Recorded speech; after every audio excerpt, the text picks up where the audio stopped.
सांगली जिल्ह्यातील तासगाव येथील कासार गल्लीत 30 वर्षांचा मयूर माळी हा त्याच्या आईवडिलांसोबत व 2 बहिणींसोबत राहत होता। घरची परिस्थिती सर्वसाधारण। मयूरच्या डोळ्यात समाजसेवा करण्याचं वेड होतं, त्यामुळे तो नेहमीच सामाजिक कार्यात अग्रेसर असायचा। दोस्ती फाउंडेशनच्या माध्यमातून तो शहरात विविध उपक्रम राबवत राहायचा आणि यासाठीच तो गावातल्या तशाच शहरातल्या तरुण मित्रांमध्ये मिळून मिसळून असायचा। त्याच्या चेहऱ्यावर नेहमीच एक गोड हास्य असायचं। काहीतरी मोठं करून दाखवण्याची त्याच्यात जिद्द होती। आई वडील म्हातारे झाले होते, बहिणींच्या लग्नाची जबाबदारी त्याच्या डोक्यावर आली होती। तोही आपल्या कुटुंबासाठी त्याच्याकडून होईल तितकं करत असे, परंतु त्याच्या पाठची बहीण काजल आणि त्याच्यात नेहमीच भांडणं होत। काजल 19-20 वर्षांची मुलगी होती आणि म्हणून मयूर तिच्या लग्नासाठी स्थळ शोधू लागला, परंतु काजलला एवढ्यात लग्न करायचं नव्हतं, म्हणून ती लग्न करायला नकार देत होती आणि यामुळे त्या बहीण भावात अजून जास्त भांडणे होत असायचे। मयूर देखील बहिणीवर रागवत असे। बहीण भावाच्या भांडणात त्यांची आई नेहमीच पिसत असे। मयूर देखील समाजकार्यातच व्यस्त असत, पण घरी आला आणि त्याच्या मनासारखी एखादी गोष्ट घडली नाही की तो घरात कधी कधी चिडचिड करत, आईवर बहिणीवर रागवत, पण नंतर त्यांना समजून देखील सांगत। काहींचा स्वभाव असाच असतो, पण मयूरची बहीणही कधीच भांडणात माघार घ्यायला तयार नव्हती। मयूरचा त्याच्या आई व बहिणीशी सतत वाद होत होता। त्यांची छोट्या छोट्या गोष्टींपासून सुरू झालेली भांडणे अनेकदा विकोपाला गेले होते आणि त्यामुळेच कधी कधी तर मयूर आपल्या बहिणीवर हात उचलत असे, कारण ती त्याचं ऐकत नसे, कारण तिलाही लग्न न करून स्वतःच्या मर्जीनं तिचं आयुष्य जगायचं असेल। मयूरच्या अशा त्रासाला त्याची आई संगीता आणि बहीण काजल खूप वैतागल्या होत्या।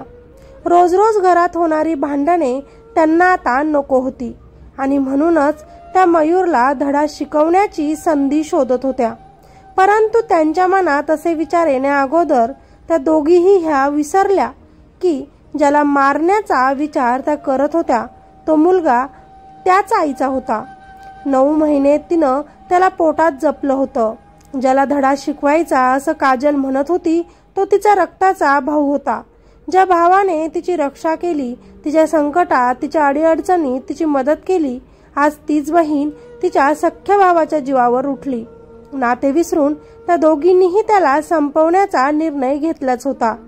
या ठिकाणी मुलगी काजल जर चुकत होती तर आईनं तिला समजवायला हवं होतं, परंतु या संगीताने आपल्या मुलीला आपल्याच मुलाला मारण्यासाठी मदत करण्याचा निर्णय घेतला।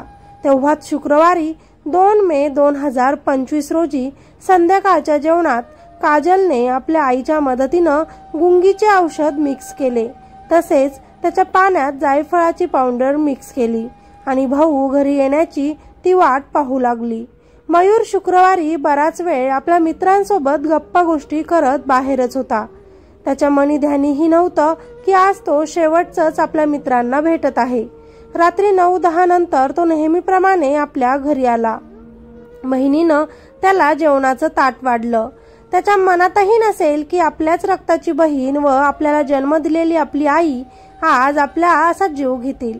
कुठलीही मनात शंका न बाळगता त्यानं वाढलेलं जेवण खाल्लं आणि काहीच वेळात गुंगीच्या औषधामुळे तो बेशुद्ध झाला। दुसऱ्या दिवशी 3 मे 2025 रोजी त्या दोघीही उठल्यानंतर त्यांनी मयूरला आवाज दिला, त्याला उठवण्याचा प्रयत्न केला, मात्र तो औषधाच्या गुंगीमुळे उठला नाही।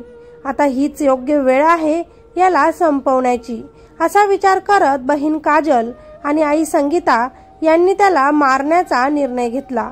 सकाळी 7:30च्या सुमारास मयूरच्या डोक्यात संगीता आणि काजलने दगड घालून त्याचा खून केला। दगड इतका जोरात लागला की त्याच्या डोक्यातून रक्तस्राव होऊ लागला। कदाचित तो जाग्यावरच मृत्यू पावला असेल। आता मात्र या दोघीही घाबरल्या। आता काय करावं यांना समजेना। आपण केलेलं हे वाईट कृत्य कुणाला समजू नये, तसेच मयूरच्या मृतदेहाची विल्हेवाट लावण्यासाठी त्या दोघींनीही त्याचे कपडे टाकून त्यावर कापूर टाकून ते पेटवले. कपड्यांसोबत घरातील काही वस्तू व मयूर देखील आगीत पेटू लागला होता.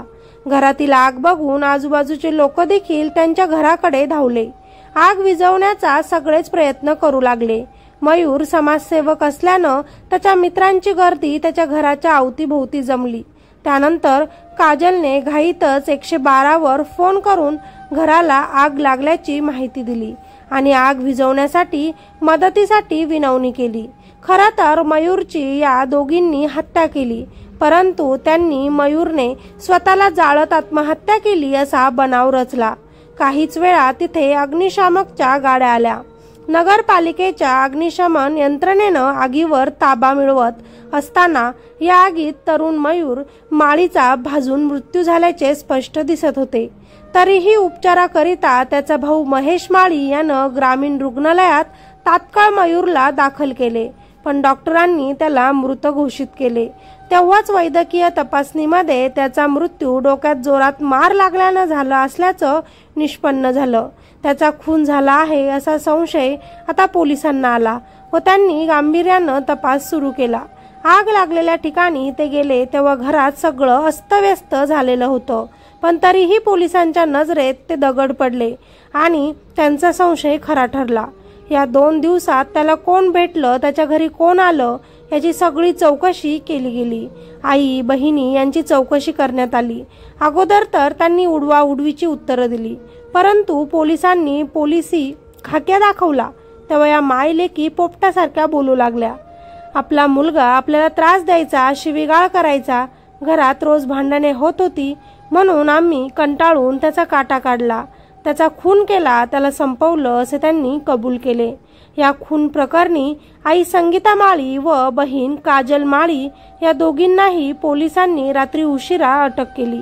संगीता आणि काजल यांच्या व्यतिरिक्त या खुनात अजून कुणाचा सहभाग आहे का? त्याला मारायला अजून कुणी त्यांना मदत केली का? मयूर हा नेहमीच आई आणि बहिणीला त्रास देत होता अशी ही माहिती माध्यमांद्वारे समोर येत आहे.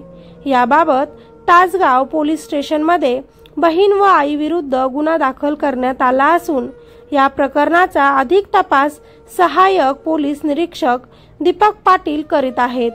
मित्र आणि मैत्रिणींनो, मयूर सोबत जे घडलं ते अतिशय वाईट होतं. कुणालाही कुणाला मारण्याचा हक्क नाही. जर एखादी व्यक्ती त्रास देत असेल तर तिच्यापासून दूर व्हा. पोलीस स्टेशनमध्ये जाऊन मदतीची हाक मारा, पण त्या व्यक्तीला मारून टाकू नका, तिचा जीव घेऊ नका, कारण आयुष्य प्रत्येकाला एकदाच मिळतं. या गुन्ह्यामध्ये आईनं मुलीला समजवायला हवं होतं. तुझ्या पोटात 9 महिने मुलाला ठेवलं, त्याचंही कान पकडून त्याची चुकी असेल तर त्याला समजून सांगायला तिनं हवं होतं, ना की मुलाचा राग मनात धरून मुलीच्या वाईट गोष्टीत तिला साथ द्यायला हवी होती. मुलगी चुकीची आहे, तिलाही तिथंच या आईनं मार देऊन तिची चुकी दाखवून द्यायला हवी होती. मुलं आई वडिलांपासूनच शिकत असतात, त्यामुळे खरंच आई वडिलांनीच आपल्या मुलांवर चांगले संस्कार द्या. त्यांना असे वाईट गोष्टी करायला भाग पाडू नका.